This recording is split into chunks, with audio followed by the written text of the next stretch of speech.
샬롬. 지난 간밤에도 우리 주님께서 여러분에게 평안한 안식을 주셔서 힘차게 강건한 모습으로 하루를 시작하게 하신 하나님을 찬양합니다. 오늘은 잠언서 3장 1절로 35절의 말씀을 가지고 평강에 이르는 지름길이라는 주제로 우리가 묵상한 것을 나누어 봅니다. 여러분, 바보는 천재를 이길 수 없고, 천재는 노력하는 자를 이길 수 없고, 노력하는 자는 즐기는 자를 이길 수 없다라는 속담이 있습니다. 대부분의 사람들이 이 말에 공감하고 동의하는 편이지만 실제 그렇게 산다는 것과는 차원이 다릅니다. 생각과 노력은 하면서도 실천을 하는 것은 아니기 때문이죠. 신앙생활도 마찬가지 아니겠습니까? 노력하는 것 굉장히 중요합니다. 하지만 즐기는 마음과 자세가 더욱 중요합니다. 왜냐하면 노력하는 것은 힘이 들지만 즐기는 것은 마음에 평안하기 때문입니다. 마음이 평안하지 않으면 즐길 수가 없는 것 아니겠습니까? 본문 17절에서도 그 길은 즐거운 길이요 그 첩경은 다 평강이라고 합니다. 여기서 그 길은 지혜의 길을 말하는 것 아니겠습니까? 이 말씀을 좀 더 확대 해석을 해서 우리 신앙생활에 대입해 보게 되면은 In Jesus Christ, 그리스도 안에서 누려지는 이 평강, 주님께서 우리에게 채워주시는 평강, 이것이 바로 여러분 즐거움이라는 겁니다. 그렇기 때문에 요한복음 11에서 뭐라고 합니까? 우리 주님께서 내가 너에게 평강을 주노라. 내가 너에게 평강을 끼치노니 내가 너에게 주는 것은 세상이 주는 것 같지 아니하니 라고 얘기를 하면서 너희는 걱정하지도 말고 근심하지도 말라. 그렇습니다, 여러분. 주님께서 채워주시는 평강이 우리 속에 충만하다면 걱정, 근심이 다 소멸되어 날아가 버립니다, 여러분. 이제 오늘 하루도 여러분 그 심령 속에 주님께 채워주시는 평강과 그 평강으로 인해 누려지는 즐거움이 충만하시기를 바랍니다. 본문 1절로 6절까지를 살펴봅니다. 솔로몬은 주의 법을 지킴으로 행복해진다라고 말하고 있습니다. 그 행복은 많은 사람들이 추구하는 장수와 평안이라고 합니다. 장수와 평안, 아멘. 우리에게 꼭 필요합니다. 장수라는 말은 듣기만 해도 왠지 기분이 좋아집니다. 즐거워집니다. 그렇습니다, 여러분. 장수하는 것은 복 중의 하나이며 하나님의 뜻이기도 합니다. 그러나 본문 2절을 읽어보면 하나님의 뜻이기도 한 장수는 평강이 겸한 장수라는 사실을 우리는 잊지 말아야 됩니다. 그렇죠. 장수하려면 바로 그 전제 조건이 평안이라는 겁니다. 평강. 그러한 평안이 겸한 장수를 누리기 위해서 성경 말씀을 마음판에 새겨서 입술에 달아야 한다고 본문 3절에서 말하고 있습니다. 사실 여러분 논리적으로 이론적으로도 맞는 말씀입니다. 성경 말씀은 그 자체가 예수 그리스도 로고스 아니겠습니까? 예수 그리스도를 늘 읽고 그 예수 그리스도를 내 입술에 달고 다니는데 어떻게 하나님이 우리에게 질병을 허락하시겠습니까? 질병이 걸려도 하나님께서 고쳐주시죠. 그런 자들에게는 항상 사명이 따르게 됩니다. 그 사명을 감당하기 전까지는 하나님이 이 세상 떠나게 하지 않습니다. 그렇게 될 때 우리는 평안이 겸한 장수, 그 장수뿐만 아니라 하나님과 사람들에게도 귀중히 여김을 받게 된다라고 말하고 있습니다. 본문 7절로 12절까지의 내용을 다시 살펴보면 세상에는 여러 종류의 사람들이 살아가고 있죠. 함께 공존하고 있습니다. 그 가운데는 지혜로운 사람도 있고 어리석은 사람도 있습니다. 그렇다면 지혜로운 사람은 어떤 사람이며 어리석은 사람은 어떤 사람일까? 지혜로운 사람은 하나님 앞에서 자신은 늘 무지하고 우둔한 자로 여겨서 하나님의 말씀과 인도함을 받고자 하는 사람, 그런 사람이 여러분 바로 지혜로운 사람입니다. 즉 예수와 함께하고 예수님이 함께 동행하고 예수님의 여러분 인도 보호함을 받는 사람입니다. 반면에 어리석은 사람은 자신이 제일 지혜롭다고 여기고 살아오면서 배운 지식과 지혜, 살아온 삶의 경험, 철학 등등 이런 것들이 어우러져서 여러분 이고 자아를 만들어내고 그 자아를 앞세워서 살아가는 사람, 이런 사람들은 하나님의 말씀과 인도함을 거부하는 사람들이죠. 이런 사람들이 바로 여러분 무지몽매한 어리석은 사람이라고 말하고 있습니다. 그렇습니다, 여러분. 저는 그런 사람들을 종종 겪어보았습니다. 예를 들어 수년 전에 한 장로님이 암으로 서울대병원에 입원을 하였습니다. 최고의 의료진과 최고의 수술과 투약을 하여 오고 있었지만 결국 눈을 감고 말았습니다. 저는 말씀 사역과 치유 사역을 병행하고 있기 때문에 종종 환자들을 자주 많이 접하게 됩니다. 이 장로님은 서울대 경영학과를 졸업하시고 교회에서는 장로님으로서 평소에 자신의 지식과 지혜를 믿고 또 경제를 믿고 신앙생활을 하면서도 늘 부정적이었습니다.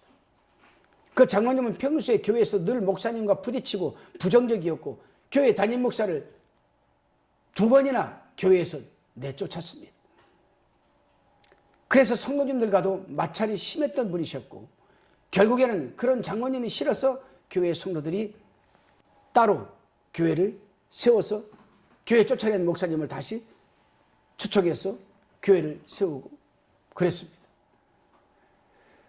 과연 이 장로님은 지혜로운 분이셨을까? 저는 그 장로님과 친한 장로님에게서 목사님 기도 좀 해달라는 부탁을 받고 갔습니다. 그때까지만 해도 저는 그 장로님이 그런 분인 줄 몰랐습니다. 그러나 병원에 민충만 목사가 오신다고 하니까 그 병원에 미리 다른 동료 장로님이 오셔서 그 장로님에 대해서 쭉 얘기를 해주시는 거예요. 마음이 굉장히 불편했습니다. 기도하고 싶은 의욕이 뚝 떨어졌습니다. 그 장로님을 만나서 다른 장로님을 만나서 얘기를 듣기 전까지는 하나님, 제가 오늘 가서 기도하는 장로님은 하나님께서 기름 부은 종이 아니겠습니까?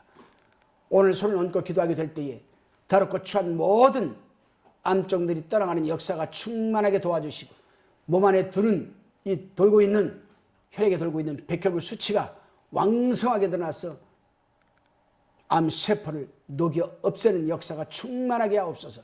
그런 기도를 드리면서 운전하면서 갔거든요. 근데 그 동료 장로님에게 그 말을 들으니까 그냥 기도하고 싶은 의욕이 뚝 떨어지는 거예요. 결국에는 어떤 기도도 해드리지 못하고 돌아왔습니다. 왜요? 부정적인 생각에서는 기도가 소용이 없기 때문입니다. 기도를 해주는 사람도 부정적인 생각을 가지고는 기도가 안 되죠. 기도를 받는 사람의 입장에서도 부정적인 생각을 가지고는 기도가 되지 않는 것입니다.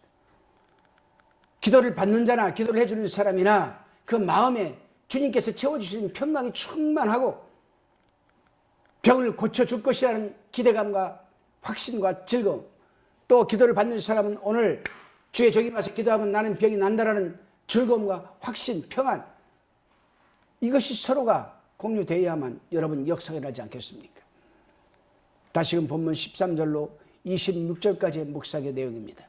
솔로몬은 본문 13절 15절에서 지혜를 얻은 자와 명철을 얻은 자는 복이 있나니 이는 지혜를 얻은 것이 은을 얻는 것보다 낫고 그 이익이 정금보다 나음이니라. 지혜는 진주보다 귀하니 너희 사모하는 모든 것으로 이에 비교할 수 없도다. 아멘. 지혜라고 하는 것은 보통 사람이 가지고 있는 지식이나 살아가는 여러분 삶의 경험이나 처세술이 아닙니다. 이것은 적어도 2가지 특색이 있는 지혜를 말하는데 그 중에 한 가지는 신앙적인 지혜요, 성령의 은사로서의 지혜를 말하는 겁니다. 고린도전서 12장 8절에 기록되어 있습니다. 또 다른 한 가지 지혜는 실제적인 지혜로서 인간의 모든 행위를 지도하는 사명을 맡고 있는 것입니다. 이 지혜는 하나님의 진리에 대한 것이고 이 진리를 실제 생활에 적용하는 것이라 할 수 있습니다. 그러기에 솔로몬은 이 지혜를 얻은 자가 복이 있다라고 여러분 13절에서 말하고 있는 겁니다. 그렇습니다, 여러분. 이런 지혜는 이 세상의 그 어떤 금은 보화보다도 더 가치 있는 것 아니겠습니까? 사람들은 금을 아무리 좋아하지만 그것이 우리를 만족시킬 수는 없습니다. 왜냐하면 사람에게는 금이나 은이나 각종 보화들로 가라앉힐 수 없는 그 영혼의 소원이 있기 때문이 아니겠습니까? 여러분 한번 생각해 보십시오. 대그룹의 총수가 돈이 없습니까? 명예가 없습니까? 뭐가 없습니까?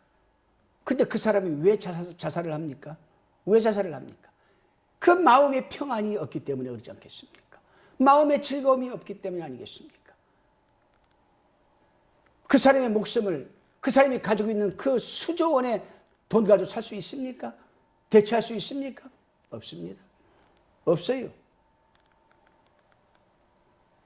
여러분, 요즘 떠들썩한 신문 지상이나 TV나 여러분 그런 어떤 매체에서 떠들고 있는 거 보십시오.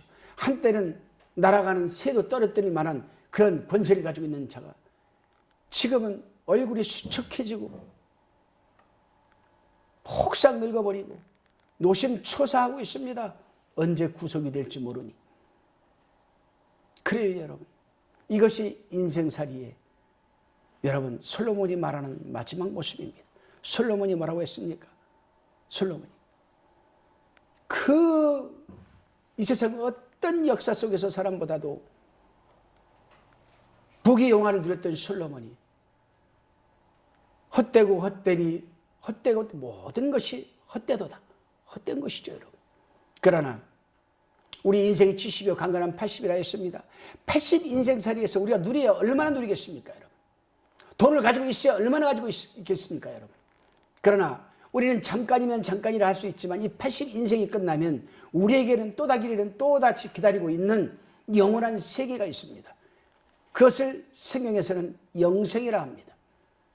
여러분, 7, 80 인생에 잠깐 물질 얼마를 가지고 우리가 평생 살아갈 것처럼 살다가 망하고 말겠습니까? 아니면 물질보다도 그 물질을 가지고 더 귀한 하나님의 여러분 지혜를 얻어서 우리가 영원히 이 세상에 80의 인생이 끝나면 영원한 영생의 길로 우리는 가야 되겠습니까? 선택은 초이스 카드는 여러분에게 있습니다. 다시금 본문 27절로 35절까지의 묵상 내용입니다. 솔로몬은 여기에서 지혜를 얻은 자의 의무에 대해서 말하고 있습니다. 의무. 그 의무는 하나님과 인간에 대한 것입니다.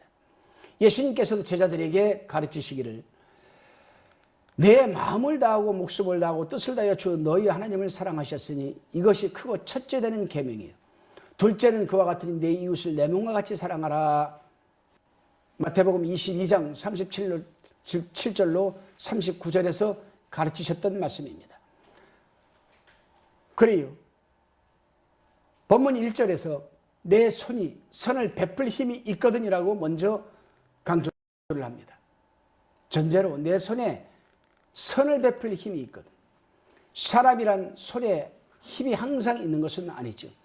여기에서 힘이란 돈의 힘일 수도 있고 권세의 힘일 수도 있고 지혜나 지식의 힘일 수도 있습니다.